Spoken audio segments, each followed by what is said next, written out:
আমার মনে হয় তার বিয়ে করা উচিত। আমার মনে হয় না তার বিয়ে করা উচিত। আমার মনে হয় তার বিয়ে করা উচিত ছিল। আমার মনে হয় না তার বিয়ে করা উচিত ছিল। তোমার কি মনে হয় তার বিয়ে করা উচিত? তোমার কি মনে হয় না তার বিয়ে করা উচিত ছিল? এই ধরনের সমস্ত বাক্যের ইংরেজি শিখব আজকের এই ভিডিওটিতে, এবং এই বাক্যগুলোকে ইংরেজিতে বলবার ক্ষেত্রে বা লিখবার ক্ষেত্রে আমরা মোট 3টি স্ট্রাকচার ব্যবহার করব।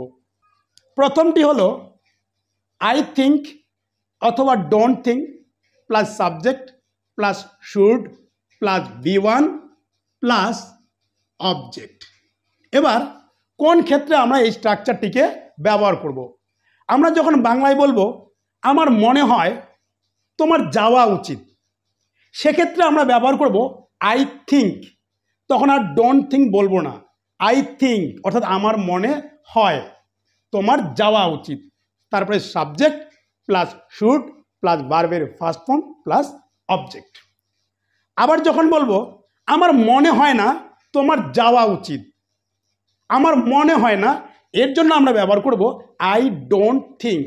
আই ডোন্ট থিঙ্ক মানে হচ্ছে আমার মনে হয় না। এরপরে হচ্ছে সাবজেক্ট প্লাস শুড প্লাস বি1 প্লাস অবজেক্ট। তাহলে এবার যদি বলি আমার মনে হয় তোমার যাওয়া উচিত, আমরা কিভাবে লিখব? আমার মনে হয় I think. I think, I think মানেই হলো আমার মনে হয়, আই থিঙ্ক। এরপরে হচ্ছে সাবজেক্ট, তোমার যাওয়া উচিত, সাবজেক্ট কি হলো? You, I think you. এরপরে হচ্ছে শুড, সূত্রের শুড আছে, শুড প্লাস ভার্বের বেস ফর্ম। তাহলে তোমার যাওয়া উচিত, বেস ফর্ম হলো কি? গো। ভার্ব হলো গো, গো এর base form go. I think you should go. এরপরে তো অবজেক্ট নেই, স্বাভাবিক কারণে I think you should go, আমার মনে হয় তোমার যাওয়া উচিত। এবার যদি বলি আমার মনে হয় না তোমার যাওয়া উচিত, তাহলে এই থিঙ্ক এর আগে একটা কি আসবে? ডোন্ট। অর্থাৎ তখন আমরা কি বলবো? আই ডোন্ট থিঙ্ক, আমার মনে হয় না। মাথায় রাখতে হবে আই থিঙ্ক মানে হলো আমার মনে হয়, আই ডোন্ট থিঙ্ক এর মানে হলো আমার মনে হয় না। তাহলে আমার মনে হয় না তোমার যাওয়া উচিত, তাহলে কি বলবো? I don't think. I don't think. Subject you, এরপর হচ্ছে should, you should go. I don't think you should go, আমার মনে হয় না তোমার যাওয়া উচিত। ঠিক একইভাবে যদি আরেকটি বাক্য নেই, আমার মনে হয় তোমার বিয়ে করা উচিত, তাহলে আমার মনে হয় এর জন্য কি লিখবো? I think. আই থিঙ্ক, আমার মনে হয়, আই থিঙ্ক তোমার বিয়ে করা উচিত। আচ্ছা, তোমার যেহেতু এখানে লিখেছি তার বিয়ে করা উচিত লিখি, আমার মনে হয় তার বিয়ে করা উচিত। সাবজেক্ট কি? তার, আই থিঙ্ক হি। এরপরে হচ্ছে শুড, ভার্বের বেস ফর্ম গেট ম্যারেড মানে বিয়ে করা, তাহলে গেট, গেটেই থাকবে, গেটের base form get, get married. তাহলে কি হলো? I think he should get married, আমার মনে হয় তার বিয়ে করা উচিত। এবার যদি বলি আমার মনে হয় না তার বিয়ে করা উচিত, তাহলে আই থিঙ্ক এর বদলে আমরা কি লিখবো? আই ডোন্ট থিঙ্ক, আমার মনে হয় না, আই ডোন্ট থিঙ্ক। বাকি সব একই থাকবে, তাহলে I don't think. I don't think, এখান থেকে এতটুকু সেম থাকবে, I don't think he should get married. I don't think he should get married. অর্থাৎ এক্ষেত্রে আমরা কি দেখতে পেলাম? পিছনের যে স্ট্রাকচারটুকু সাবজেক্ট প্লাস শুড প্লাস বি1 প্লাস অবজেক্ট, এটা আমার মনে হয় বা আমার মনে হয় না, দুটোর ক্ষেত্রেই এর কোনো পরিবর্তন হবে না। শুধু মাথা রাখতে হবে যখন বলবো আমার মনে হয় তখন বলবো আই থিঙ্ক, আর যখন বলবো আমার মনে হয় না তখন বলবো আই ডোন্ট থিঙ্ক। আর এই পিছনের অংশটুকু কোনো পরিবর্তন হবে না। ঠিক এরকমই একটি বাক্য, আরেকটি বাক্য যদি বলি আমার মনে হয় আজ আমাদের এখানে থাকা উচিত, তাহলে কি হবে? I think we should stay here today. I think we should stay here today. এবার যদি বলি আমার মনে হয় না আমাদের আজ এখানে থাকা উচিত, I don't think we should stay here today. এভাবে আমরা এই স্ট্রাকচারটির সাহায্যে এই ধরনের যত খুশি ইংরেজি বাক্য আমরা তৈরি করতে পারবো। এবারে আসি দ্বিতীয় স্ট্রাকচারটিতে। আমি আগেই বলেছি মোট 3টি স্ট্রাকচার, এখানে 2টি স্ট্রাকচার। দ্বিতীয় স্ট্রাকচারটি হলো আই থিঙ্ক অথবা ডোন্ট থিঙ্ক। অর্থাৎ যখন বলবো আমার মনে হয় তখন বলবো আই থিঙ্ক, আর যখন বলবো আমার মনে হয় না তখন বলবো আই ডোন্ট থিঙ্ক, ঠিক আগেরটার মতোই। এরপরে হচ্ছে subject plus should have plus V3 plus object. এবার কোন ক্ষেত্রে আমরা এই স্ট্রাকচারটিকে ব্যবহার করব?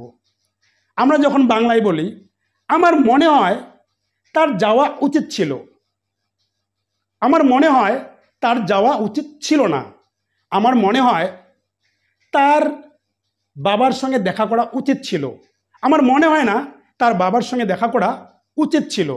অর্থাৎ উচিত ছিল, আমার মনে হয়, এরপরে কোনো কিছু করা উচিত ছিল। এই ধরনের বাক্যগুলি লিখবার জন্য আমরা এই স্ট্রাকচারটিকে ব্যবহার করব। তার আগে বলে নেই উচিত ছিল অর্থে যদি আমি বলি আমার কাজ করা উচিত ছিল, তোমার ওখানে যাওয়া উচিত ছিল, তোমার পড়াশোনা করা উচিত ছিল, উচিত ছিল অর্থে বাক্যের গঠন কিন্তু এখান থেকে এইটুকু, অর্থাৎ subject plus should have plus V3 plus object. যখন আপনি বলবেন তোমার যাওয়া উচিত ছিল, তাহলে তোমার হচ্ছে সাবজেক্ট হচ্ছে ইউ, শুড হ্যাভ যাওয়া উচিত ছিল গো, গো এর থার্ড ফর্ম কি হলো? গন। ইউ শুড হ্যাভ গন, তোমার যাওয়া উচিত ছিল। ঠিক একইভাবে যদি বলেন তোমার বিয়ে করা উচিত ছিল, তাহলে কি হবে? You should have got married. কেন? V3, গ্যাটের V3 হচ্ছে গট অথবা গটেন, যে কোনোটি বলা যেতে পারে। তাহলে you should have got married, তোমার বিয়ে করা উচিত ছিল। যাই হোক, এবার চলে আসি এই স্ট্রাকচারটিতে। এবার যদি বলি আমার মনে হয় তোমার বিয়ে করা উচিত ছিল, তাহলে আমার মনে হয় কি বলবো? I think. প্রচণ্ড গরম, ঘেমে যাচ্ছি। আমার মনে হয় কি বলবো? I think. আই থিঙ্ক আমার মনে হয়, তারপরে এখান থেকে এতটুকু আমার মনে হয় তোমার বিয়ে করা উচিত ছিল। তাহলে তোমার বলতে সাবজেক্ট কি হলো? ইউ, এরপরে শুড হ্যাভ, শুড হ্যাভ এটা স্ট্রাকচারই চলে আসবে। ইউ শুড হ্যাভ ভার্বের থার্ড ফর্ম। এবার বিয়ে করা গেট ম্যারিড, এবার গেট এর থার্ড ফর্ম গট অথবা গটেন, তো আমরা গট লিখলাম। I think you should have got, object কি? Married. I think you should have got married, আমার মনে হয় তোমার বিয়ে করা উচিত ছিল। এবার যদি বলি আমার মনে হয় না তোমার বিয়ে করা উচিত ছিল, তাহলে আই থিঙ্কের জায়গায় কি হবে? I don't think. আমরা আগেই শিখেছি আমার মনে হয় না আই ডোন্ট থিঙ্ক, আমার মনে হয় আই থিঙ্ক। তাহলে আমার মনে হয় না তোমার বিয়ে করা উচিত ছিল, তাহলে কি বলবো? I don't think, I don't think, এখান থেকে একটু অংশ একই থাকবে। আই ডোন্ট থিঙ্ক ইউ, গন্ডগোল হয়ে গেল, শুড হ্যাভ, এখান থেকে লিখি got married. I don't think you should have got married. I don't think you should have got married, আমার মনে হয় না তোমার বিয়ে করা উচিত ছিল। ঠিক একইভাবে যদি বলি আমার মনে হয় তোমার তার সঙ্গে দেখা করা উচিত ছিল, I think you should have met him. Meet এর third form met, I think you should have met him. এবার যদি বলি আমার মনে হয় না তোমার তার সঙ্গে দেখা করা উচিত ছিল, I don't think you should have met him. এবারে আমরা চলে যাচ্ছি আমাদের যে শেষ স্ট্রাকচারটি আছে, অর্থাৎ তৃতীয় যে স্ট্রাকচারটি আছে, যে স্ট্রাকচারটির মাধ্যমে আমরা জানবো তোমার কি মনে হয় তার যাওয়া উচিত, তোমার কি মনে হয় তাদের যাওয়া উচিত ছিল, তোমার কি মনে হয় না তার যাওয়া উচিত, তোমার কি মনে হয় না তার যাওয়া উচিত ছিল। এই ধরনের বাক্যগুলি শিখব আমরা তৃতীয় স্ট্রাকচারটি থেকে। তৃতীয় স্ট্রাকচারটি হলো do you think plus subject plus should plus V1 plus object. এবার এই স্ট্রাকচারটি আমরা কখন ব্যবহার করব? আমরা যখন বলি তোমার কি মনে হয় তার যাওয়া উচিত, তোমার কি মনে হয় তার সঙ্গে দেখা করা উচিত, তোমার কি মনে হয় তার আজ এখানে থাকা উচিত, এই ধরনের বাক্যগুলোর ক্ষেত্রে আমরা এই স্ট্রাকচারটিকে ব্যবহার করব।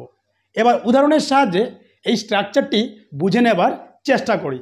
যাই হোক, যদিও প্রথমে বলেছিলাম আমি 3টি স্ট্রাকচারের মাধ্যমে করব, কিন্তু দেখা যাচ্ছে 3টি স্ট্রাকচার করলে আরও কিছু ব্যবহার বাকি থেকে যায়।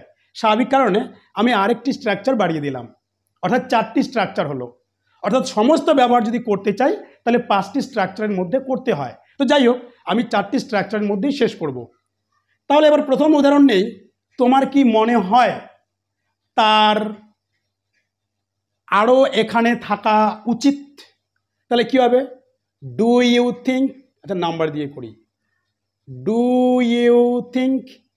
ডু ইউ থিঙ্ক এইটুকের মানে হলো তোমার কি মনে হয়, তোমার কি মনে হয় বা তুমি কি মনে করো।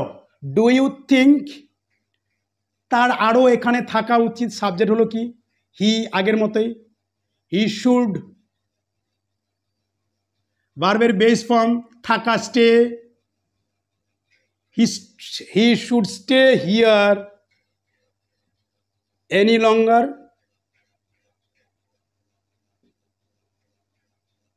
তোমার কি মনে হয় তার আরও এখানে থাকা উচিত? Do you think he should stay here any longer. তো এখানে অবজেক্ট অথবা এক্সটেনশন। যাই হোক, do you think he should stay here any longer. তোমার কি মনে হয় তার এখানে আরও থাকা উচিত?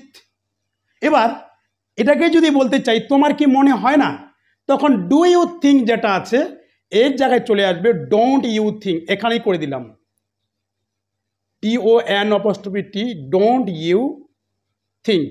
একটু বুঝে নেবেন, যেহেতু স্ট্রাকচার কম করে করাবো। তাহলে ডু ইউ থিঙ্ক তোমার কি মনে হয়, আর যখন বলবো তোমার কি মনে হয় না তখন বলবেন ডোন্ট ইউ থিঙ্ক, বাকি স্ট্রাকচার একই থাকবে। তোমার কি মনে হয়, ডু ইউ থিঙ্ক। তোমার কি মনে হয় না, ডোন্ট ইউ থিঙ্ক। অর্থাৎ ডু ইউ থিঙ্কের জায়গায় চলে আসবে ডোন্ট ইউ থিঙ্ক। তাহলে এবার যদি বলি তোমার কি মনে হয় না তার আরও এখানে থাকা উচিত, তাহলে ডু ইউ থিঙ্ক এর জায়গায় চলে আসলো don't you think. Don't you think, বাকি সব একই থাকবে। Don't you think he should stay here any longer. তোমার কি মনে হয় না তার এখানে আরও থাকা উচিত? Do you think, don't you think he should stay here any longer. তোমার কি মনে হয় না তার এখানে আরও থাকা উচিত? আর যদি বলি তোমার কি মনে হয় তার এখানে আরও থাকা উচিত, তাহলে ডু ইউ থিঙ্ক। তোমার কি মনে হয়, ডু ইউ থিঙ্ক। তোমার কি মনে হয় না, ডোন্ট ইউ থিঙ্ক। বা তুমি কি মনে করো না, ডোন্ট ইউ থিঙ্ক। এভাবে আমরা এই স্ট্রাকচারটির সাহায্যে এই ধরনের বাক্যগুলোকে খুব সহজে ইংরেজিতে তৈরি করতে পারবো। আরও কয়েকটি বাক্য বলছি। তোমার কি মনে হয় তার বিয়ে করা উচিত? Do you think he should get married. Do you think he should get married. এবার যদি বলি তোমার কি মনে হয় না তার বিয়ে করা উচিত? Don't you think he should get married. এবারে আসি 4 নম্বর স্ট্রাকচার। তো এই 4 নম্বর স্ট্রাকচারটা হচ্ছে তোমার কি মনে হয় তার বিয়ে করা উচিত ছিল। এর আগেও করেছিলাম উচিত ছিল। তোমার কি মনে হয় তার বিয়ে করা উচিত ছিল। আর যখন বলবো তোমার কি মনে হয় না তার বিয়ে করা উচিত ছিল, তাহলে তোমার কি মনে হয় এর জন্য হচ্ছে ডু ইউ থিঙ্ক। আর যখন বলবো তোমার কি মনে হয় না তখন হবে কি এর জায়গায় don't you think. Don't you think. যাই হোক, এটা একটু হেজিবিজি হয়ে গেল, বুঝে নেবেন। ডোন্ট ইউ থিঙ্ক, বাকি সব ঠিক থাকবে, শুধু এইটার জায়গায়। ওহো, এটা দিয়ে আবার বেশি ঝামেলা হয়ে গেল। যাই হোক, এটা বুঝে নেবেন। তাহলে এবার যদি বলি তোমার কি মনে হয় তার বিয়ে করা উচিত ছিল, তাহলে কি হবে ডু ইউ থিঙ্ক। সাবজেক্ট হলো হি, এরপরে হচ্ছে should have. He should have, ভার্বের থার্ড ফর্ম গেট, এর থার্ড ফর্ম কী হলো? গট অথবা gotten.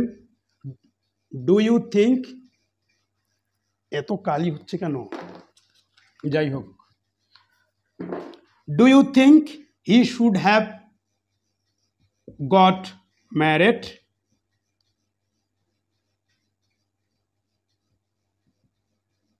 Do you think he should have got married? তোমার কি মনে হয় তার বিয়ে করা উচিত ছিল? আর যখন বলবো তোমার কি মনে হয় না তার বিয়ে করা উচিত ছিল, তখন ডু ইউ থিঙ্ক এর জায়গায় চলে আসলো ডোন্ট ইউ থিঙ্ক। বাকি সব একই থাকবে। Don't you think he should have got married, তোমার কি মনে হয় না তার বিয়ে করা উচিত ছিল? তোমার কি মনে হয় তার আমার সঙ্গে দেখা করা উচিত ছিল? Do you think he should have met me? Do you think he should have met me? এবার যদি বলি তোমার কি মনে হয় না তার আমার সঙ্গে দেখা করা উচিত ছিল? Don't you think he should have met me? Don't you think he should have met me? ভিডিওটি শেষ করবার আগে আবারও বলছি, আমার মনে হয় আই থিঙ্ক, আমার মনে হয় না আই ডোন্ট থিঙ্ক। তোমার কি মনে হয়? Do you think. তোমার কি মনে হয় না? Don't you think. তোমার যাওয়া উচিত, ইউ শুড গো, যেটা প্রথম দুটি স্ট্রাকচারে ব্যবহার করা আছে। তোমার যাওয়া উচিত ছিল, ইউ শুড হ্যাভ গন, যেটা পরের দুটি স্ট্রাকচারে ব্যবহার করা আছে। তো যাই হোক, I hope you like the video. If you like the video, please like, comment and share. We'll meet in the next video. Till then, keep practicing. Have fun. Bye-bye.